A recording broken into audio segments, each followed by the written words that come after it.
We have been looking on and off at this, the great collection of Dakpo Rinpoche's teachings to the assembly.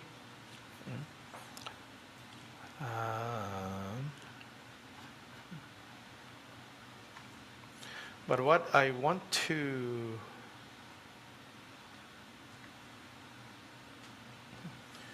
go over again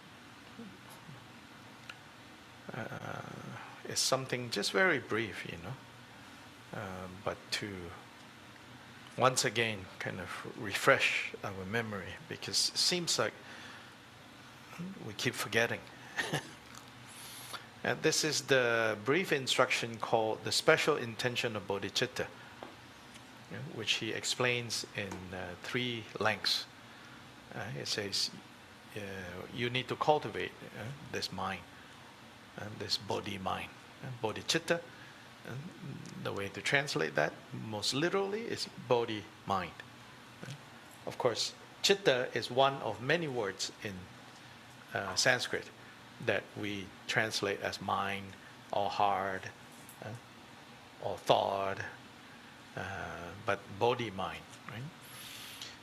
So it's probably, if you have the text, it's page 94, thereabouts, depending on which edition you have, 93, 94, 95, somewhere thereabouts. So here it says, the precious Lord, referring to Gampopa, taught, according to the great vehicle system.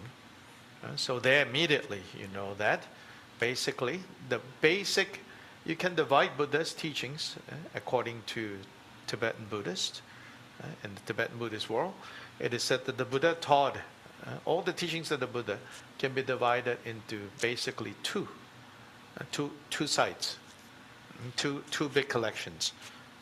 What's known as the lesser vehicle and the greater vehicle, or the great vehicle. The lesser and the great is referring to one's capacity, one's motivation. If the motivation is limited to getting ourselves out of this mess, then all the teachings, all the practices geared towards that, it's called lesser vehicle. It becomes the greater vehicle when we are doing what we're practicing, what we're doing is not just for ourselves, but for others. And then it becomes great vehicle. Regardless of how these terms may be used out there, may be used historically, here it has nothing to do with, a specific form of Buddhism practice in a specific country or a specific culture. We should not confuse this, and then then we don't really understand. What does it mean when it says great vehicle?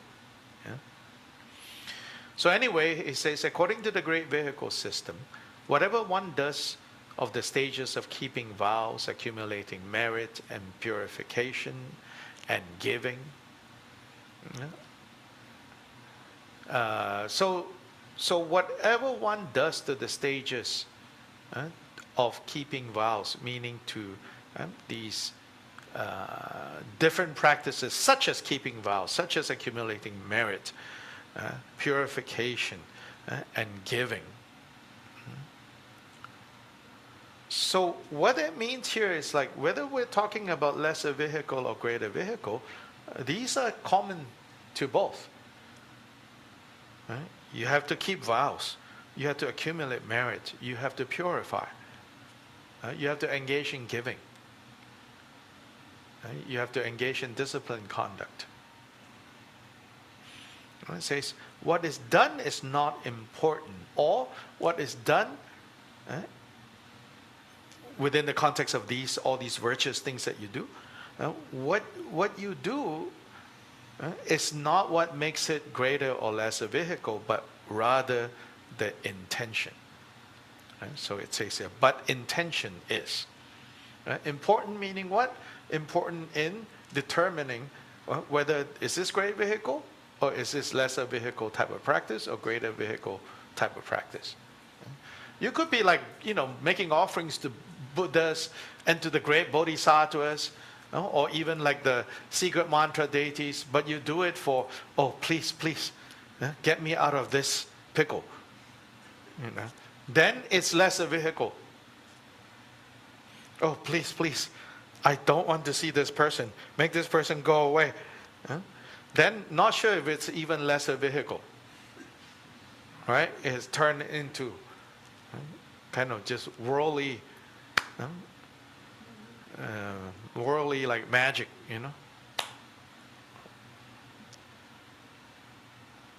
But if we keep the vows, accumulate merit, engage in purification and giving and so on, right, with the right intention, the supreme intention. And so he continues, he says, so whatever Dharma practice one does, beginning with pure intention is important. So the purest of intentions is the intention of achieving Buddhahood for the sake of all beings. Now, he will talk about this, right? He says, one should generate the special intention, which can be done in three ways. In the extensive way, in the middling way, or in a concise way. So he will lay them out in these three ways. The extensive way is to think. All dreamlike and illusion-like sentient beings, as vast as the expanse of space, must be liberated from the ocean of suffering of samsara. So immediately here, bodhicitta has two aspects. To be able to see, to be able to understand, to see, and to experience all sentient beings to be dreamlike, illusion-like. That is one important element. Right? That pertains to ultimate bodhicitta. And that they are vast as the expanse of space, so without limit, and they must be liberated from the ocean of suffering of samsara. That is the love and compassion aspect. And so it's not bodhicitta yet, if it is just love and compassion.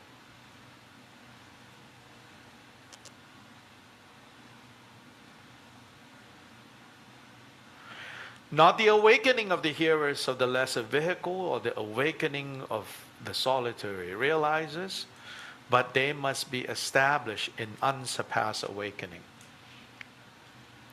That all beings, you desire for them to be raised up to the level of unsurpassed awakening. So these are sometimes called the three awakenings, the three types of awakening. The awakening of hearers, the awakening of solitary realizers, the awakening of perfect and complete Buddhas.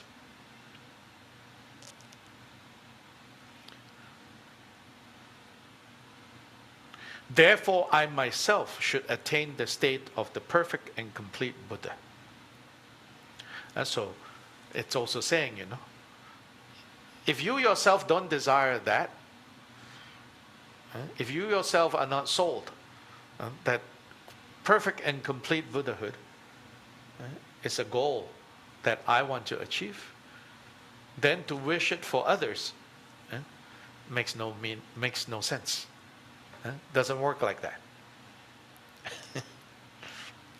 For that purpose, I will engage in the stages of Dharma practice, of meditation and accomplishment. The middling one, for the sake of all dreamlike and illusion-like sentient beings attaining perfect awakening, I will do this and that. And interesting that he repeats in detail, dreamlike, illusion-like sentient beings. The concise one is to think, for the sake of all dreamlike and illusion-like sentient beings, I will engage in this Dharma practice.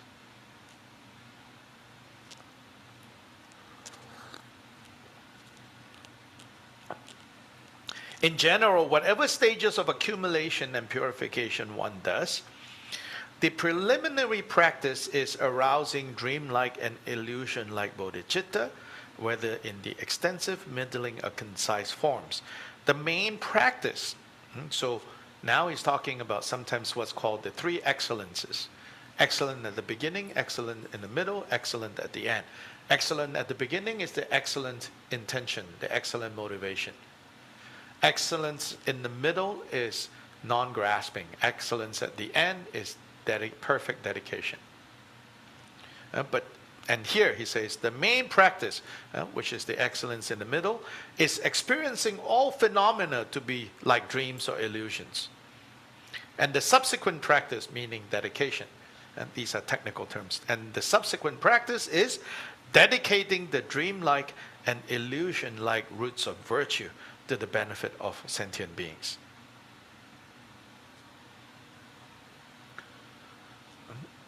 Strong emphasis on ultimate bodhicitta. Dreamlike, illusion-like. Then, like a dream or illusion, the one who dedicates, sentient beings who are the object of dedication. Who do you dedicate this? You dedicate to sentient beings, so they are the object. And all the roots of virtue arising from what is dedicated are non-different from one's own mind. One should be known as the miraculous display of mind itself. And he takes it at the end now to Mahamudra. To Mahamudra dedication. Know and recognize that it's all mind.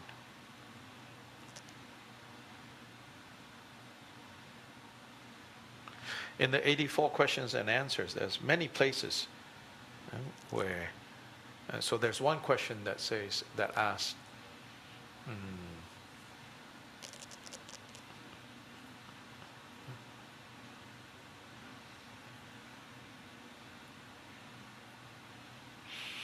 is there a difference between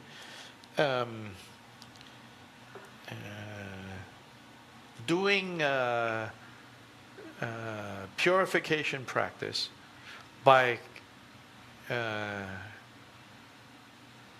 confessing your negativity alone, or doing the confessing of the negativity with the deeper understanding of the dreamlike, illusory-like nature of these negativities? The answer was, if you do it the first way, it can halt negativities from continuing. But you have to repeatedly do that. But if you confess and you purify with understanding of Mahamudra, then you cut the source of negativity at its root.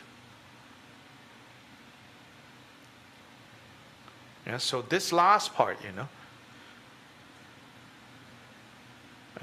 first, know the interdependence of these are sometimes called the three spheres, right? We do these dedications, they often say, free from the three spheres. So what that means is to understand that in the act of giving, or in the act of giving your virtue, the one who dedicates, the one who gives, the act of giving, and sometimes it's said not the act of giving, but the gift. That middle one kind of is interchangeable. And then the third, the recipient. That those three, they only exist momentarily when the act of giving is happening. It's only through the interdependence of these three that you have the giver, the recipient, and the giving. And so understand the interdependent nature of that particular action. So that's standard. As like Mahayana dedication, so to say. To understand that these three reference points are always necessary. But to also see how there is no giver if there's no receiver. And there's no receiver if there's no gift. And if there's no gift, there's no giver. Kind of like past, present, and future, right? Being asked to come serve as alibi to each other. Which is not very good alibi. I mean, good enough for us to, conveniently say before, now, and later. But if you want to take them to court, they can't serve as alibi to each other. Because, right, we talked about this, right, now. Well, how can you prove that you are now? Well, then you have to point to these two. And then the status of these two, if the judge asks later, well, how can you prove that you are later? Well, I came after now. Well, the identity of now has not been verified. Yeah? So then, in a poetic way, they say, like a rainbow, vividly appearing. But when you try to actually hold it, you can't. So that's standard. Here, an added point is, and know that all of that is mind. I know that all of that is mind.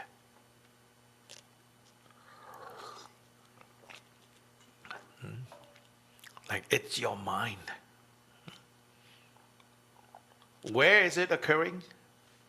Mind. What is occurring? Mind. What gave rise to it? Mind. And then look at this mind. And that is the beginning of Mahamudra.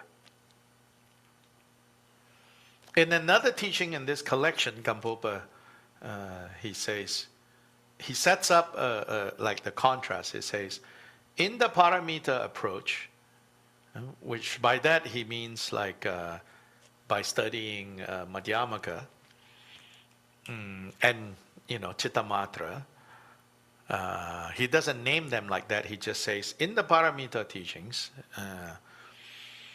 they mostly take the approach of analyzing the objects to arrive at the understanding that all things are empty of essence. And then he says, in contrast, in Mahamudra, we look at the subject and see the emptiness of the subject, and in doing that, subject and object collapses. And he says, it's direct experience rather than through logic and inference. So that's how, at least how Gampopa talks about what are the differences.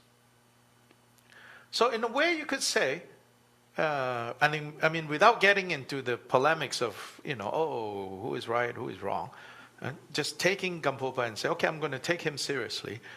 Then you could say what he's doing is like, in his approach, is like he's emphasizing an experiential way. To even, you could say, even with the material discussed in Madhyamaka, he's saying, let's try to directly experience that, without using too many words. Now, of course, words are necessary, but without trying to pin down, right, the exact definition of every word that you use, and then by that, somehow access emptiness. He says, we don't do it that way here. So it has its own way. And its way, plays a little bit with reasoning, but then quickly drops it. Right? Quickly drops it. Right? It doesn't go too much into it. And this comes from beyond Gampopa's own time. Of course, Gampopa, you could say, is from Milarepa, but actually, I think the influence that is stronger is a particular branch of the early Kadampas. The Kadampas went in two directions, the early community. One went in the direction of philosophical studies, and one went in the direction of pith instructions. And Atisha, by all accounts, if you look at his collected writings, it's the pith instruction. In fact, he told his disciples, no time now to study all those tenets. He says, leave that to the Indians. We should go, directly into these pith instructions. You can sort of imagine him, right, coming from Nalanda, very educated, and then he comes to like the Tibetans, and he's like, I have to teach you all how to define words. Forget about that, right? Yeah, I think it was really interesting to think more about what Atisha saw, and what was his context. It's like, I'm already this old. If I have to teach you ABC, we'll never be done, And then you will never have a taste of what this is all about. And so then he went straight into, for most of his students, he said, no time to study those things.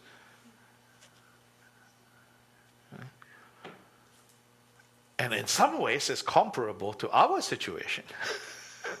Or at least some of us feel this way. Some of us don't. I was telling someone, I said, Tammy is studying Tibetan. And they're like, which Tammy? I said, how many Tammys are there? It reminds me of, I think, Martin Luther, right? There's some saying attributed to him. Something about if the world is going to end tomorrow, like what should you do today? He say, plant a tree.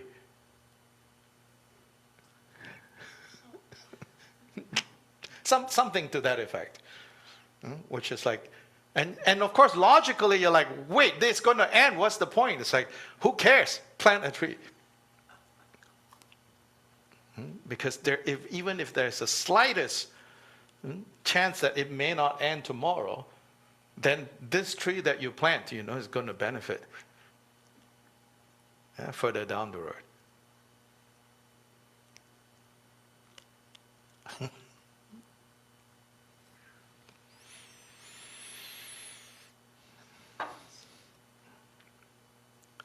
So this bodhicitta, yes, of course, is cultivating love and compassion.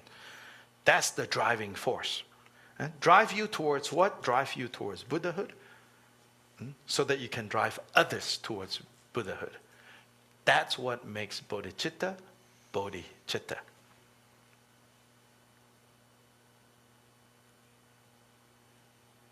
Okay, don't 3 months later go, huh? Never heard of this. What is bodhicitta? Oh, love. Oh, compassion. In the name of love and compassion, all kinds of suffering has been created. I love my people, and they have been wronged. I love my people, and so I have to protect them at all cost.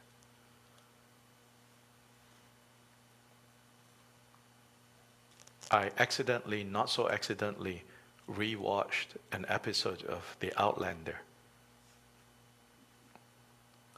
And there was this one phrase,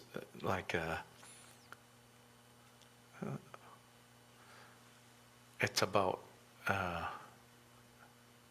what was it? Well, the scene was the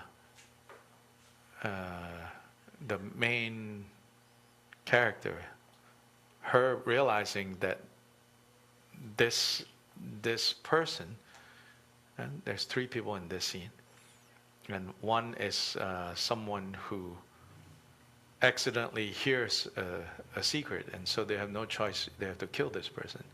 Of course she is shocked, but her companion killed this person. And then the companions said, don't judge me. She said, I wasn't judging you, I was thinking I have to do it too.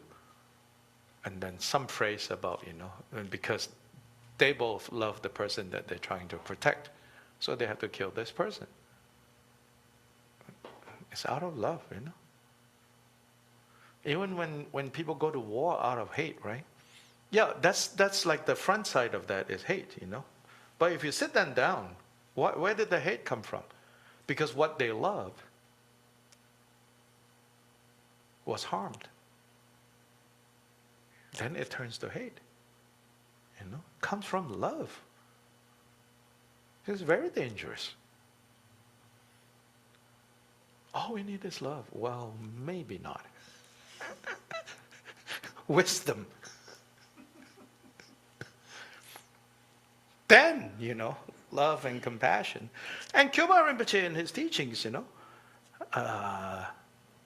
also talks about how, and in one of the 84 questions and answers, it says, when the Buddha, under the Bodhi tree, when Siddhartha was about to achieve enlightenment, what was going on in those three parts of the night?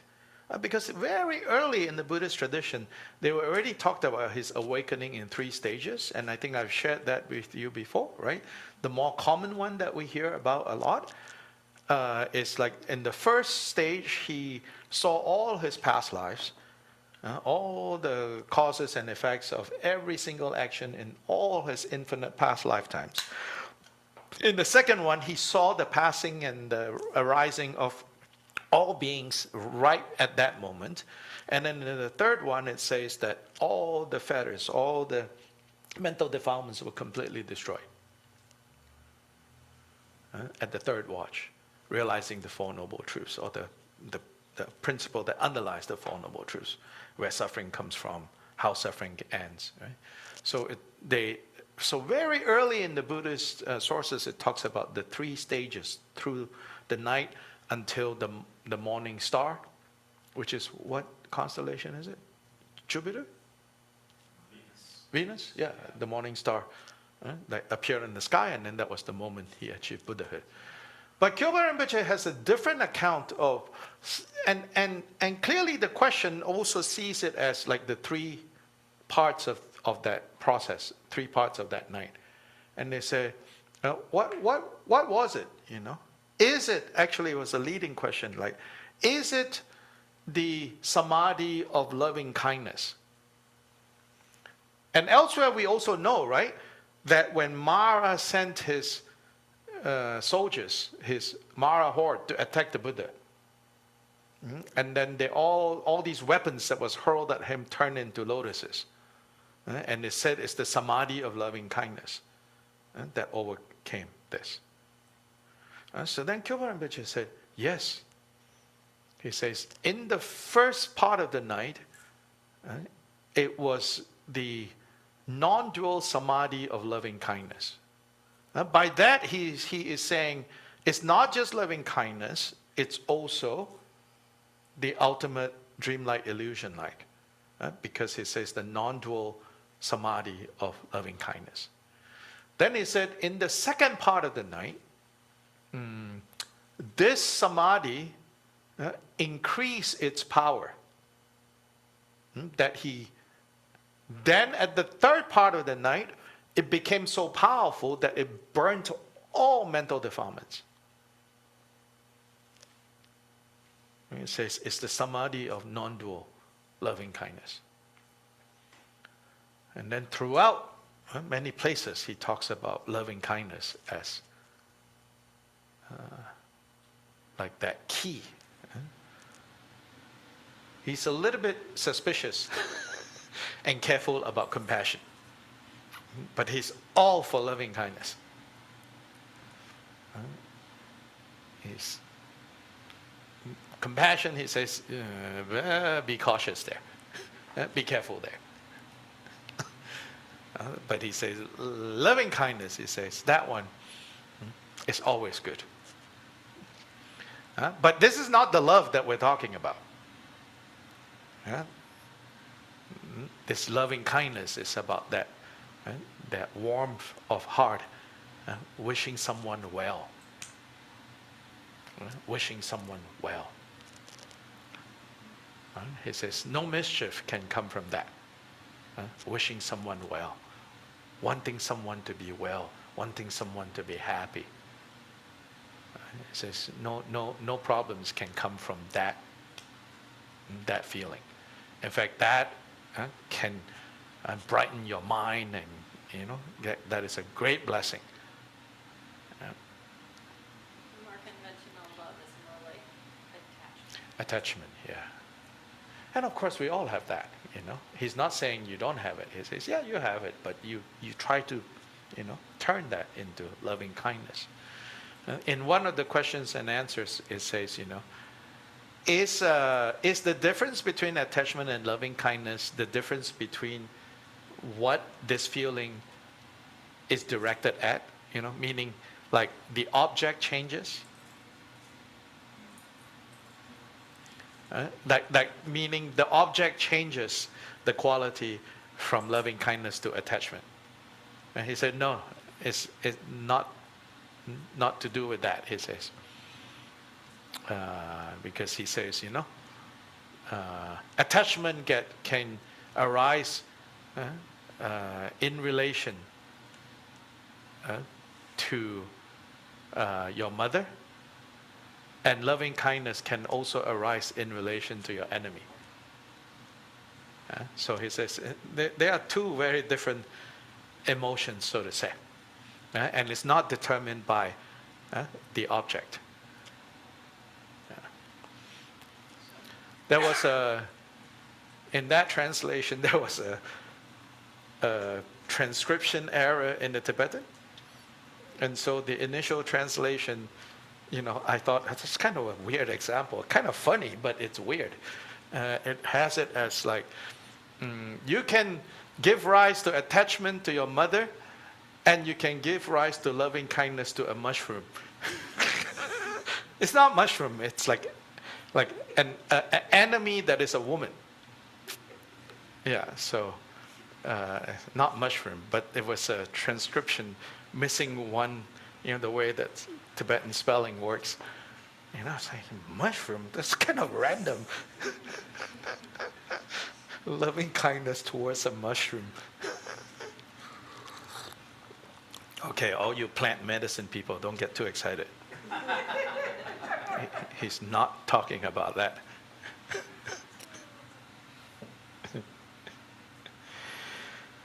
Okay.